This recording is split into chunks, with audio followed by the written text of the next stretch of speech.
perfect civic education students being taught by the perfect tutor. So in this tutorial video, I am going to run you through the past paper questions based on the topics that we have covered so far. Do you know the topics that we have covered? This is called topical revision. We have covered constitution, citizenship, governance, and corruption. So in this tutorial video, we're just going to deal with two topics. We're just going to deal with constitution and citizenship. Part 2 will deal with governance and corruption. We're just going to have two questions, one for each topic. So the first question under constitution has been taken from 2016 paper 2 specimen. If you have the past paper, get it and follow me. So this is the question. Section B, question 1. Section B, question 1. A constitution is a system of laws, customs, and principles, usually written down according to which a country or organization is governed. Countries in the world use different forms of constitution. So this is how they start. Like, they bring this definition just to let you know, or just to give you a clue of what they are talking about. It's a constitution. Now, question 1. Explain the concept constitution adoption process. 2 marks. B. Describe the two main methods which are used in adopting a constitution in Zambia. 4 marks. Question C. Which one method identified in B above is more representative than the other? 1 mark. Identify 3 constitutional review commissions whose recommendations were adopted by the Zambian government between 1972 and 1993 using one of the methods mentioned in B above. 3 marks. Total 10 marks. 2016 paper 2 specimen. 10 marks. Constitution. Some people think these questions do not come. Here it is. So these are answers. The first question says, explain the concept constitution adoption process. So remember, this is section B. Even if they say explain, they are not saying write the whole page, write 2 pages. No, this is just 2 marks. So you explain briefly. You simply say, this is a process of approving the copy of a draft constitution so that it becomes an official document. You even get the 2 marks. Just like that. Now, they said describe 2 methods of adopting a constitution. Describe 2 methods of adopting a constitution. They put 4 marks. They are not saying describe, you explain everything. It's not an essay here. This is section B. This is how you're supposed to answer questions in section B. You explain briefly. So the first mark is for you to mention. When you say through a constituent assembly, this is 1 mark. And then you explaining briefly is also 1 mark, giving you 2 marks. For the other one, also 2 marks. 1 for mentioning, 1 for explaining. So firstly, through a constituent assembly. This is a board of representatives elected by their respective interest groups to formulate, amend, or adopt a constitution of any country. This is the first method of adopting a constitution. The second one is through parliament.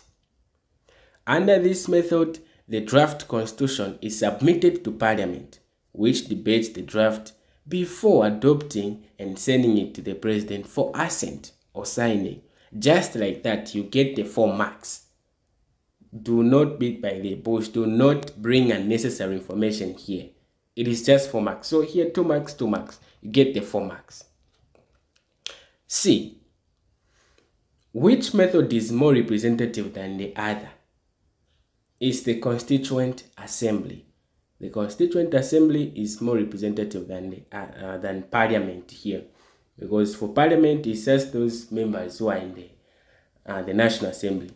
But for the constituent assembly, you as citizens are going to elect the representatives They will represent you by amending or formulating the constitution of the country. So a constituent assembly is more representative than parliament. Now they've said we have to list 3 constitutional review commissions which were adopted between 1972 to 1992. So the first one was the Chona Constitutional Review Commission, 1972. Mvunga Constitutional Review Commission. Mvunga Constitutional Review Commission. This question was an error. This question had an error here because they said between 1972 and 1993. 1972 and 1993. And the first Constitutional Review Commission was adopted in 1972, which is the Chona. The second one was the Mvunga, 1991. Then the third one was the Mwanakatwe Constitutional Review Commission, 1995. So 1972, Chona, 1991, Mvunga, then 1995, the Mwanakatwe.